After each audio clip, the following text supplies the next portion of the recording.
बहुत समय पहले की बात है। एक राजा जंगल में शिकार के लिए निकला। शिकार करते करते वह एक दूरदराज के इलाके में पहुंच गया। वहां उसने एक साधु को देखा जो शांत, गंभीर और एक विशाल वृक्ष के नीचे तपस्या में लीन था। उस साधु के चेहरे पर गहरी शांति और आत्मविश्वास झलकता था। राजा ने साधु की ओर देखा और उसकी सादगी से बहुत प्रभावित हुआ। राजा ने सोचा, यह साधु तो निश्चित ही किसी बड़े ज्ञान का स्वामी है। क्यों न इसे महल में आमंत्रित करूं और इसके साथ कुछ समय बिताऊं? शायद यह मुझे जीवन का सही मार्ग दिखा सके। राजा ने विनम्रतापूर्वक साधु के पास जाकर उसे प्रणाम किया और कहा, महात्मा जी, मैं आपका स्वागत करना चाहता हूं। कृपया मेरे महल में पधारें और हमारे साथ कुछ दिन रहें। आपके ज्ञान से हम सभी लाभान्वित होंगे। साधु ने कुछ देर सोचा, फिर धीरे धीरे मुस्कुराते हुए राजा का निमंत्रण स्वीकार कर लिया।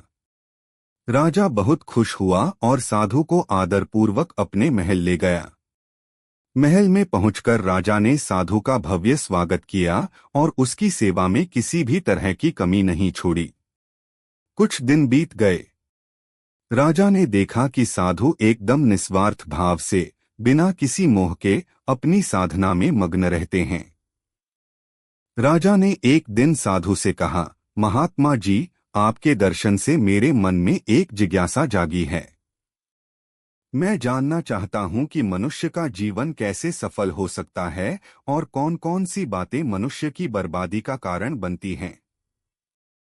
साधु ने राजा की ओर देखा और कहा, राजन, तुम्हारा प्रश्न महत्वपूर्ण है। मनुष्य की बर्बादी के 4 प्रमुख कारण होते हैं: अहंकार, लोभ, मोह और क्रोध। इन चारों से बचना ही मनुष्य को सच्चे सुख और शांति की ओर ले जाता है। यदि तुम यह समझ सको और इनसे दूर रह सको तो तुम्हारा जीवन सफल और संतोषपूर्ण हो सकता है। राजा ने जिज्ञासा से पूछा, महात्मा जी, कृपया विस्तार से बताएं कि यह 4 दोष कैसे मनुष्य के जीवन को बर्बाद कर देते हैं। साधु ने राजा की ओर देखा और गंभीरता से कहा, सुनो राजन, मैं तुम्हें एक एक करके इन 4 दोषों के बारे में बताता हूं। ध्यान से सुनना और इसे अपने जीवन में अपनाने का प्रयास करना। अहंकार का कारण और परिणाम। पहला दोष है अहंकार। अहंकार वह विष है जो मनुष्य को अपनी सच्ची पहचान से दूर ले जाता है। जब किसी व्यक्ति के भीतर अहंकार आता है तो वह सोचता है कि वह दूसरों से श्रेष्ठ है। उसका मन दूसरों की परवाह करना छोड़ देता है और वह अपनी ही झूठी प्रशंसा में लीन रहता है। अहंकार में डूबा व्यक्ति किसी की सलाह नहीं सुनता, चाहे वह कितनी ही सही क्यों न हो। साधु ने उदाहरण देकर समझाया, राजन, जैसे तुम्हें लगा कि चूंकि तुम राजा हो तो कोई भी तुम्हारी आज्ञा का उल्लंघन नहीं करेगा, लेकिन यह अहंकार तुम्हें वास्तविकता से दूर कर सकता है। अहंकार में व्यक्ति अपने दोस्तों को दुश्मन और दुश्मनों को दोस्त समझने लगता है। वह अपनी गलतियों को नहीं देख पाता और धीरे धीरे उसका पतन होने लगता है। राजा ने सिर झुकाकर साधु की बात को समझा और महसूस किया कि कई बार उसने भी अहंकार के चलते गलत निर्णय लिए थे। उसने मन ही मन संकल्प किया कि वह अपने अहंकार पर नियंत्रण रखेगा। लोभ का कारण और परिणाम। साधु ने दूसरी बात बताई, दूसरा दोष है लोभ। लोभ वह आग है जो हमेशा भड़कती रहती है और व्यक्ति को कभी चैन से नहीं रहने देती। लोभ के कारण व्यक्ति संतोष का भाव खो देता है। वह सोचता है कि अगर उसके पास कुछ और होता तो वह खुश होता, लेकिन यह एक भ्रम है। लोभ के कारण मनुष्य हमेशा दुखी रहता है क्योंकि उसकी इच्छाएं कभी पूरी नहीं होती। जितना उसे मिलता है वह उससे अधिक की इच्छा करने लगता है। साधु ने एक कहानी सुनाई। एक किसान था जिसके पास अच्छी खासी जमीन थी। लेकिन एक दिन उसने सुना कि एक दूर देश में उसे और अधिक जमीन मिल सकती है। बस उसे दिन भर चलकर जितनी जमीन नाप सके उतनी उसकी हो जाएगी। वह किसान लोभ में पड़ गया और बिना सोचे समझे चलने लगा।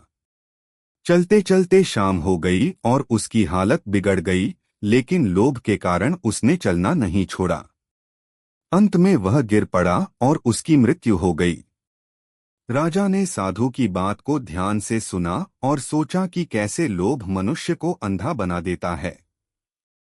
राजा ने तय किया कि वह लोभ को अपने जीवन से दूर रखेगा और जो है उसी में संतोष करेगा। मोह का कारण और परिणाम। साधु ने तीसरी गलती का वर्णन किया। तीसरा दोष है मोह।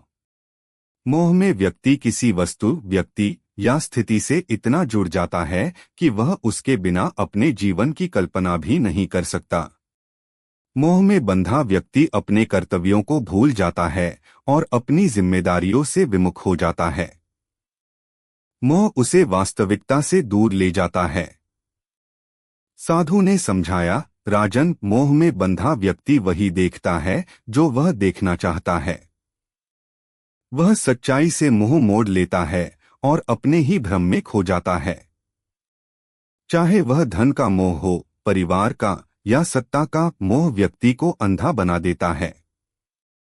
एक राजा को चाहिए कि वह अपने राज्य के कल्याण के लिए मोह से दूर रहे। जब व्यक्ति मोह से मुक्त होता है तब वह सच्ची स्वतंत्रता का अनुभव करता है।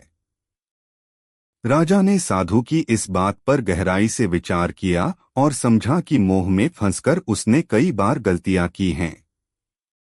उसने निश्चय किया कि वह अपने मन को मोह से मुक्त रखने का प्रयास करेगा। क्रोध का कारण और परिणाम। साधु ने चौथी और अंतिम गलती का वर्णन किया। चौथा दोष है क्रोध। जब मनुष्य क्रोध में होता है तो वह अपने विवेक को खो बैठता है। क्रोध में व्यक्ति ऐसे कार्य कर बैठता है जिनका परिणाम उसके जीवन में दुख और पछतावे के रूप में सामने आता है।